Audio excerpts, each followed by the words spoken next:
Men esa shunchaki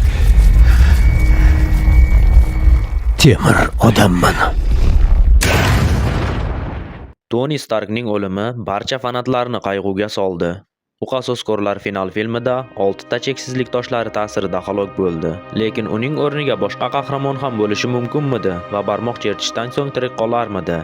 Hammaga assalomu alaykum do'stlar, Fantastic Uz kanaliga xush kelibsiz. Bugungi videoyimiz top 10 ta cheksizlik toshlarining kuchiga bardosh bera oladigan personajlar haqida bo'ladi.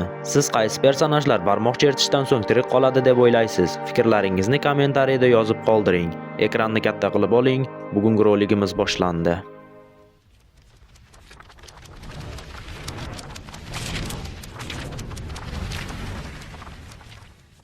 Nebula, Thanosning qizlaridan biri. U o'z otasini yomon ko'rgan va doim o'ldirmoqchi bo'lgan. O'tgan zamondagi Nebula emas albatta. Komikslarning birida Thanos uni qiynoqqa soladi. Nebula esa uning cheksizlik toshlarini kiyadi va tirik qoladi. Shu yo'l bilan u Thanosdan qasos olmoqchi bo'ladi. Bo'lishi mumkin emas. Albatta bu komikslarda. Cheksizlik toshlarining kuchiga bardosh bera oladigan personajlardan biri bu Thor.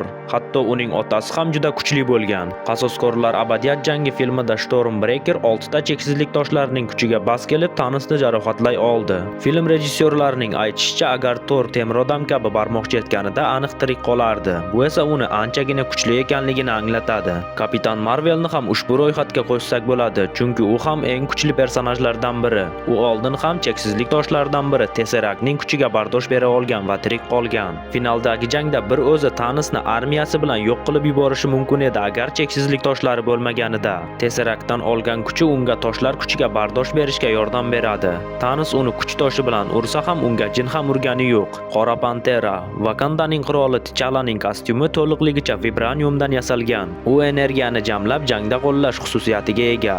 Xo'sh, u cheksizlik toshlarining kuchiga bardosh bera oladimi? Thanosning qo'lqobi va uning kostyumi juda qattiq metallardan yasalgan. Vibraniumdan yasalgan kostyumi yordamida u bemalol cheksizlik toshlarini boshqarishi mumkin. Shuningdek, kostyum uni o'limdan saqlaydi. Komikslarda T'Challa bu ishni bir necha bor qilgan. Qishki askar, abadiyat jangi filmidagi barmoq chertishdan so'ng Thanosning chap qo'li kuyib ketadi.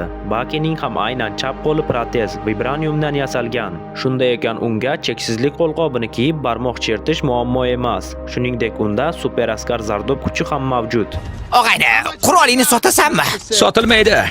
Ha mayli, qo'lingni bera qol. Mayli, boraver. Baribir uzib olaman. Grandmaster.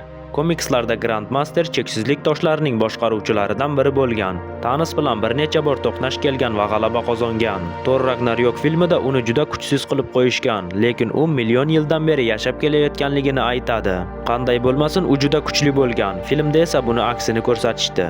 Wanda, abadiyat jangi, final va Doctor Strange 2 filmlarida juda kuchli bo'lib ketgan personaj. O'z serialida ham anchagina kuchaydi. Cheksizlik toshlaridan biri va qattiq uruv metalini sindirgan qahramonga cheksizlik toshlarining kuchiga bardosh berish muammo emas deb o'ylayman. Groot. Ko'pchilik ushbu personajni bunday ishni qila olishiga ishonmaydi, lekin aniq ayta olamanki, Groot cheksizlik qo'lqobini kiyadi va barmoq chertadi, shundan so'ng tirik qoladi. Lekin qanday qilib? Abadiyat jangi filmida u Thorni boltasini yasash uchun o'z qo'lini kesadi. Ushbu qo'l esa yana o'sib chiqadi. Cheksizlik toshlarining ta'sirida uning qo'li kuyib ketishi mumkin, lekin baribir yana qayta o'sadi. Groot parchalanib ketsa ham yana qayta tiklana oladi.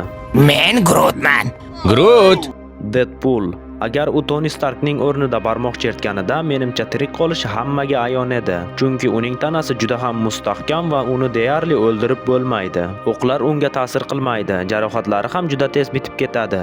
Deadpoolning tanasi ikkiga bo'linsa ham yana qayta tiklana oladi. Kapitan Amerika. Steve super askar zardob kuchi yordamida toshlar kuchiga bardosh bera olmaydi. Lekin u qasoskorlar final filmida Mjolnirni ko'tardi va Thorning kuchiga ham ega bo'ldi. Komikslarda ham u bir necha bor cheksizlik toshlarining kuchiga bardosh bera olgan. Lekin bitta filmda ham Mjolnirni ko'tarib, ham cheksizlik toshlarining kuchiga bardosh berish menimcha biroz ortiqcha.